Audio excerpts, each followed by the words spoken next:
நல்லா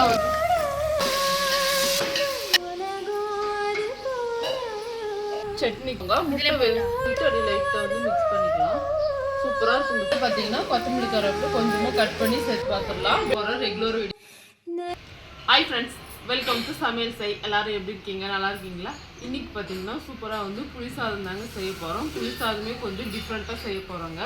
காய்கறி எல்லாம் சேர்த்து செய்ய போகிறோம். ரொம்பவே நல்லா இருக்குங்க.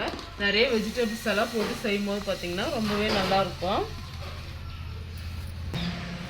ஹாய் ஃப்ரெண்ட்ஸ், வெல்கம் டு சமையல் செய். எல்லாரும் எப்படி இருக்கீங்க? நல்லா இருக்கீங்களா? இன்னைக்கு பார்த்தீங்கன்னா ரொம்பவும் சூப்பரான புளி சாதம் தாங்க செய்ய போகிறோம். அது பார்த்தீங்கன்னா புளி மட்டும் போட்டு செய்யாமல் நம்ம கொஞ்சம் வெஜிடபிள்ஸ் எல்லாம் சேர்த்து செய்யறதுனால பார்த்தீங்கன்னா ரொம்பவே ஹெல்த்திங்க.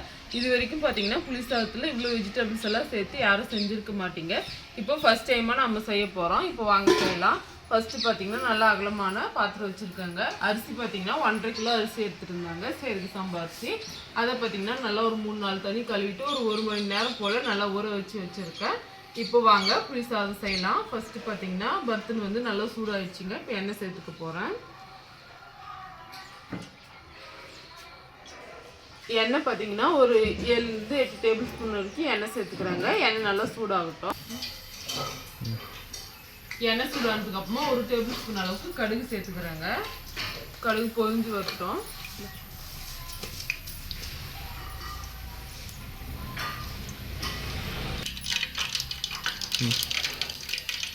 கடுகு நல்லா பொரிஞ்சிச்சுங்க. இப்போ காஞ்ச மிளகாய் சேர்த்துக்கிறேன்.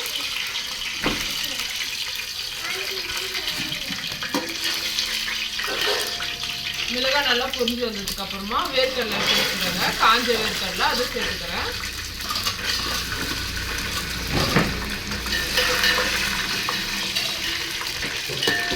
வேர்க்கடலை பார்த்தீங்கன்னா நல்லா வந்து எண்ணெயிலே பொன்னிறமாக பொரிஞ்சு வரணுங்க. அப்போ தான் வந்து டேஸ்ட் வந்து ரொம்பவே நல்லா இருக்கும். நல்லா வதங்கட்டும்.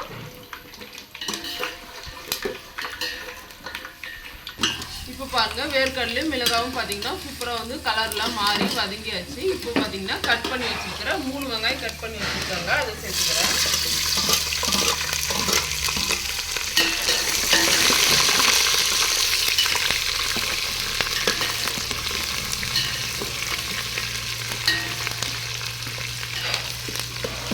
வெங்காயம் பார்த்தீங்கன்னா நல்லா வதங்கணும். அப்போ தான் வந்து நல்லாயிருக்கும்.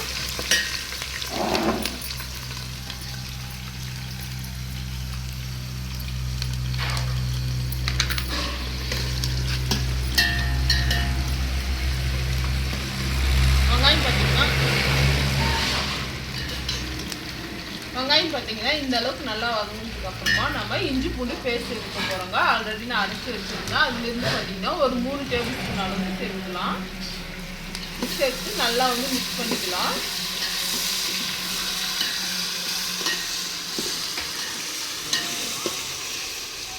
எப்பயும் போல் இஞ்சி பூண்டோட பச்சை வாசனைலாம் போய் நல்லா வதங்கணுங்க.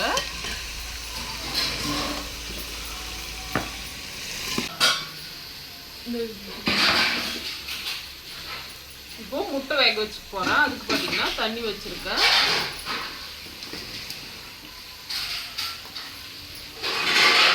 முட்டை பார்த்தீங்கன்னா வாங்கிட்டு வந்தாச்சு. ஒரு 8 முட்டை வாங்கி வச்சுருக்காங்க. இதில் வந்து கொஞ்சமாக நம்ம வேக வச்சு நம்ம ஃப்ரை பண்ண போகிறோம். ரொம்பவே டேஸ்ட்டாக இருக்குங்க. இந்த புளி சாதத்துக்கு பார்த்தீங்கன்னா ரொம்பவே நல்லாயிருக்கும் இந்த ஃப்ரை வந்து. நல்லா வந்து இஞ்சி பூண்டோட பச்சை வாசனைலாம் போய் நல்லா வதங்கியாச்சுங்க. இந்த ஸ்டேஜில் பார்த்தீங்கன்னா தக்காளி கட் பண்ணி வச்சுருக்காங்க. இது பார்த்தீங்கன்னா 1/2 கிலோ அளவுக்கு தக்காளி. இதை வந்து சேர்த்துக்கலாம்.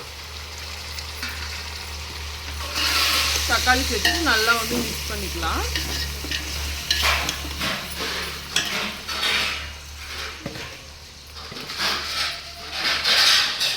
அடுத்ததாக உப்பு சேர்த்துக்கிறேன். உப்பு பார்த்தீங்கன்னா ஒரு 2 டேபிள் ஸ்பூன் அளவுக்கு சேர்த்துக்கலாங்க. கொஞ்சமாக சேர்த்துட்டு அதுக்கப்புறம் வேணால் நம்ம டேஸ்ட் பார்த்துட்டு இன்னும் கொஞ்சம் சேர்த்துக்கலாம். நல்லா வந்து மிக்ஸ் பண்ணிக்கிறேன். தக்காளி பார்த்தீங்கன்னா நல்லா வதங்கணும். வந்து வேக வச்சு காஞ்சிடுதா முட்டை வேக வச்சுக்கலாங்க.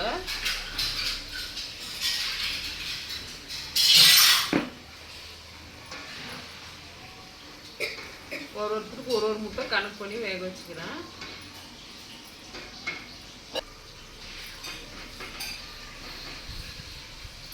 15 முட்டை போட்டுக்கிறேங்க. இது வேகட்டும். உப்பு பார்த்தீங்கன்னா போட்டுக்கிறேன். நான் எப்பவுமே பார்த்தீங்கன்னா முட்டை வேக வைக்கும்போது உப்பு போட்டு வேக வைக்குவேன்.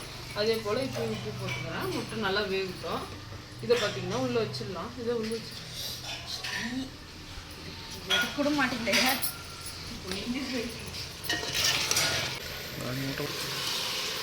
தக்காளி பார்த்தீங்கன்னா இந்த அளவுக்கு வந்து ஒரு வதங்கினதுக்கு அப்புறமா கருவேப்பிலை சேர்த்துக்கிறேங்க.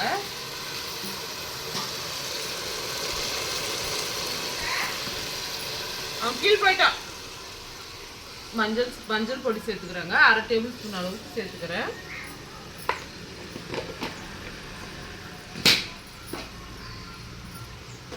இது கூடவே பார்த்தீங்கன்னா காஞ்ச மிளகாவும் சேர்த்துக்கோங்க. இருந்தாலும் பார்த்தீங்கன்னா கொஞ்சமாக மட்டும் நான் மிளகாய் தூள் சேர்த்துக்கிறேங்க. குட்டி சாப்பிட்றதுனால காரம் கொஞ்சம் கம்மியாகவே சேர்த்துக்கிறேன். ஒரு 1/2 டேபிள் ஸ்பூன் அளவுக்கு மட்டும் மிளகாய் தூள் சேர்த்துக்கலாம். சேர்த்துட்டு நல்லா மிக்ஸ் பண்ணிக்கோங்க. இந்த எண்ணெயிலே வந்து மிளகாய் தூள் நல்லா வதங்கி வரும்போது நல்லாயிருக்கும் டேஸ்ட்டாக. தக்காளி பார்த்தீங்கன்னா நல்லா வதங்கிச்சு. மிளகாய் தூள் இருக்கிற பச்சை வாசனைலாம் போய் சூப்பராக வந்து எண்ணெயெல்லாம் பிரிஞ்சு வந்துச்சு பாருங்க. இந்த அளவுக்கு நல்லா வதங்குதுமே கேரட் கட் பண்ணி வச்சுருக்கேன். கம்மா உருளைக்கிழங்கு பீன்ஸ் சேர்த்துக்கலாங்க. இந்த காயெல்லாம் சேர்த்து செய்யும்போது டேஸ்ட் வந்து ரொம்பவே நல்லா இருக்குங்க. அதனால் நான் சேர்த்துக்கிறேன். நீங்களும் சேர்த்துக்கோங்க. காயெல்லாம் சேர்த்துட்டு நல்லா வந்து மிக்ஸ் பண்ணிக்கலாம். சமையல் கற்றுனா காயெல்லாம் பார்த்தீங்கன்னா எண்ணெயிலே நல்லா வதங்கணுங்க. காய் பார்த்தீங்கன்னா சூப்பராக வந்து வதங்கிச்சிங்க. எண்ணெயிலே இது போல் நல்லா வதங்கினா தான் பார்த்தீங்கன்னா டேஸ்ட் வந்து ரொம்பவே நல்லாயிருக்கும். அடுத்ததான் நம்ம தண்ணி சேர்த்துக்க போகிறோம். புளி வந்து பார்த்தீங்கன்னா நல்லா இவ்வளோ பெரிய சைஸ் புளிங்க. ஒரு 300 கிராம் புளி இருக்குங்க. அதை நல்லா ஊற வச்சு வடிகட்டி எடுத்து வச்சுருக்காங்க. அந்த தண்ணி சேர்த்துக்கலாம். இந்த கப்பால் பார்த்தீங்கன்னா 1.5 கப் அளவுக்கு அரிசி எடுத்துருந்தேன். 3 கப் அளவுக்கு தண்ணி சேர்த்துக்கலாம். சீரக சம்பா அரிசின்றதுனால சீக்கிரமாக வெந்துருங்க. அதனால அதுக்கு தகுந்த மாதிரி கொஞ்சமாகவே தண்ணி சேர்த்துக்கிறேன். இப்போ 2 கப் அளவுக்கு தண்ணி வந்துருக்குது, புளி தண்ணி. இது கூட தண்ணி சேர்த்துக்கிறேங்க. 1 கப் அளவுக்கு தண்ணி சேர்த்துக்கிறேன்.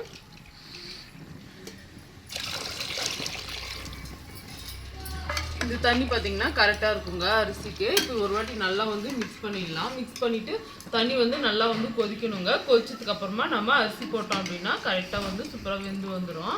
இப்போ வேணால் டேஸ்ட் பார்த்துக்கோங்க. உங்களுக்கு தேவைப்பட்டால் உப்பு, காரத்துக்கு மிளகாய் தூள் சேர்த்துக்கோங்க. நல்லா வந்து மிக்ஸ் பண்ணிக்கிறேன். கொஞ்சமாக மட்டும் உப்பு கம்மியாக இருக்கிற மாதிரி இருக்குது, அதனால உப்பு மட்டும் கொஞ்சம் சேர்த்துக்கிறேன். சேர்த்துட்டு இப்போ மூடி வச்சிடறேன். முட்டை பார்த்தீங்கன்னா நல்லா வந்து வேக ஆரம்பிச்சிருச்சு. இன்னும் கொஞ்சம் நேரத்தில் முட்டையும் உரிச்சிடலாம்.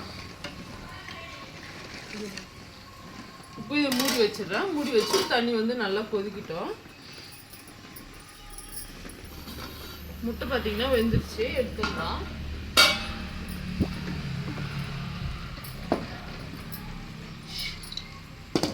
கண்ணி ஒன்று போச்சு. இது வந்து வறுத்துக்கலாங்க சட்னிக்கு. காலையில் பிரேக்ஃபாஸ்ட்டுக்கு வந்து சட்னி, தோசை. இந்த பக்கம் பார்த்தீங்கன்னா உடனே நல்லா கொச்சிருச்சு. இப்போ அரிசி போட்டுக்கலாங்க. அரிசி வந்து தண்ணியெல்லாம் இல்லாமல் எடுத்து வச்சுருக்காங்க. அந்த அரிசி வந்து அப்படியே வந்து போட்டுடலாம்.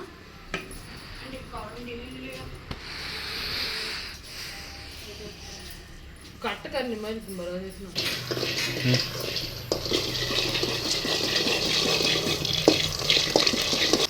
வேர்க்கல் பார்த்தீங்கன்னா சட்னி தாங்க செய்ய போகிறேன். இது வந்து நல்லா பொன்னிறமாக வறுத்து தான் செய்யணும். அதனால வறுத்துக்கிறேங்க. இது கூட தேங்காயும் கொஞ்சம் சேர்த்துக்கலாம். இந்த பக்கம் பார்த்தீங்கன்னா புளி சாதத்துக்கு அரிசி போட்டாச்சு. ஒரு வாட்டி வந்து நல்லா வந்து மிக்ஸ் பண்ணிக்கலாம். மிக்ஸ் பண்ணிட்டு மூடி வச்சுக்கலாம். வாயை மூடி வச்சுட்டு இது நல்லா வேகட்டும். இந்த அளவுக்கு நல்லா வறுத்ததுக்கு அப்புறமா எடுத்துடலாம். எடுத்துட்டு இப்போ தோசை கல் வச்சுக்கிறேன். இப்போ வந்து ஓப்பன் பண்ணி பார்க்கலாம். அரிசி பார்த்தீங்கன்னா வேக ஆரம்பிச்சிருச்சு. இந்த ஸ்டேஜில் பார்த்தீங்கன்னா சும்மா லைட்டாக மிக்ஸ் பண்ணிக்கோங்க. அதிகமாக மிக்ஸ் பண்ணிங்கன்னா கஞ்சி மாதிரி போயிடும். அதனால பார்த்தீங்கன்னா லைட்டாக வந்து மிக்ஸ் பண்ணிக்கோங்க. முட்டை வெந்தாச்சு. பாப்பாவை உரிக்க சொல்லிட்டேங்க. உரிச்சு கொடுக்கட்டும். நம்ம தோசை விடலாங்க. பாருங்க பாப்பா, முகத்தை காட்டுங்க.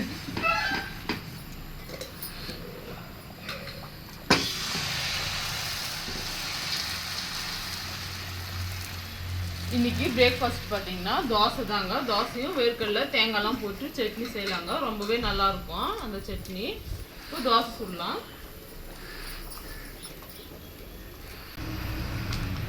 அரிசி வந்து லைட்டாக மிக்ஸ் பண்ணிக்கோங்க, ஏன்னா அடி பிடிச்சிரும்ல, அதனால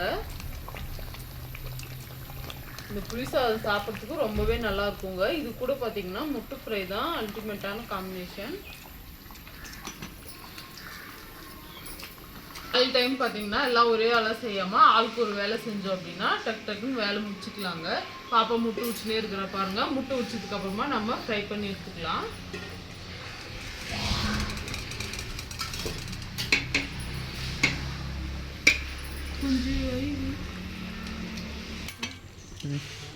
அரிசியும் தண்ணி பார்த்தீங்கன்னா இது போல் நல்லா வந்து ஒன்று சேர்ந்து வந்ததுக்கு அப்புறமா அரிசி நல்லா இது போல் சமன் படுத்துட்டு இப்போ நம்ம டம் போட்டுக்கலாம். மூடி பார்த்தீங்கன்னா மூடி வச்சுட்டாங்க. மூடி வச்சு ஒரு 10 நிமிஷம் இருக்கட்டும். இருந்துச்சுன்னா சூப்பராக புளி சாதம் வந்து ரெடி ஆகிடும். இந்த பக்கம் பார்த்தீங்கன்னா தோசை வந்து செஞ்சுக்கிட்டே இருக்கேன்.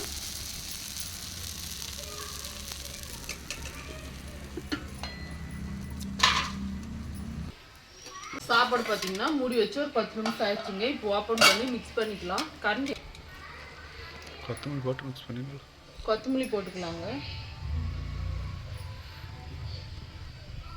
கொத்தமல்லி பார்த்தீங்கன்னா இது போல் கொஞ்சம் கொஞ்சமாக பிச்சு அப்படியே மேலே அப்படி தூவிக்கலாம். தூவிட்டு அப்படியே லைட்டாக வந்து மிக்ஸ் பண்ணிக்கலாம். சூப்பராக இருக்குது இந்த புளி சாதம். முக்கியமாக பார்த்தீங்கன்னா இதில் இருக்கிற வேர்க்கடலைங்க ரொம்ப டேஸ்ட்டாக இருக்கும். கண்டிப்பாக நீங்கள் போட்டு சாப்பிட்டு பாருங்கள். அவ்வளோதாங்க. மிக்ஸ் பண்ணிவிட்டு அதை மூடி வச்சிடலாம். இது கொஞ்ச நேரம் ஒரு 10 நிமிஷம் அப்படியே இருக்கட்டும். பாப்பா பார்த்தீங்கன்னா முட்டை உச்சி எடுத்துட்டா. இதுக்கப்புறமா பார்த்தீங்கன்னா நான் தோசை சுட்டுட்டு இருக்கேங்க. தோசை சுட்டு அப்புறமா சட்னி அரைச்சிட்டேன் பாருங்க. வேர்க்கடலை, தேங்காய், இது கூட பச்சை மிளகா, பூண்டெல்லாம் போட்டு சூப்பராக வந்து சட்னி செஞ்சுட்டாங்க. இதை தாளிச்சிட்டு அவ்வளோதான். முட்டை ஃப்ரை பண்ணிட்டா வேலை முடிஞ்சுங்க.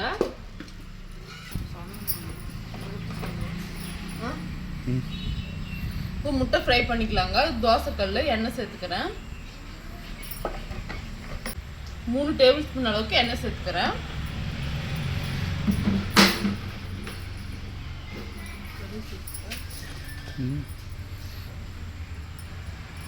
கொஞ்சமா கடுகு சேர்த்துக்கலாம். கடுகு நல்லா பொரிஞ்சு வந்ததுக்கு அப்புறமா ஒரு 1/2 டேபிள் ஸ்பூன் அளவுக்கு மிளகாய் தூள் சேர்த்துக்கலாம். உப்பு ஒரு 1/2 டேபிள் ஸ்பூன் அளவுக்கு சேர்த்துக்கலாம். சேர்த்துட்டு நல்லா வந்து மிக்ஸ் பண்ணிடலாம்.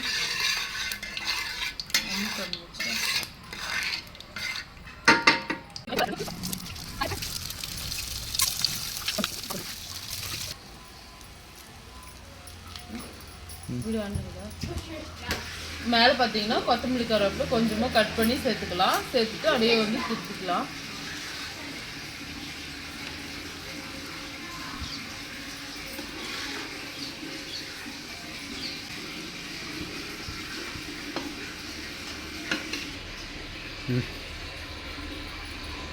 சூப்பராக வந்து முட்டை ஃப்ரை வந்து ரெடி ஆயிடுச்சுங்க. இந்த பக்கம் பாருங்க.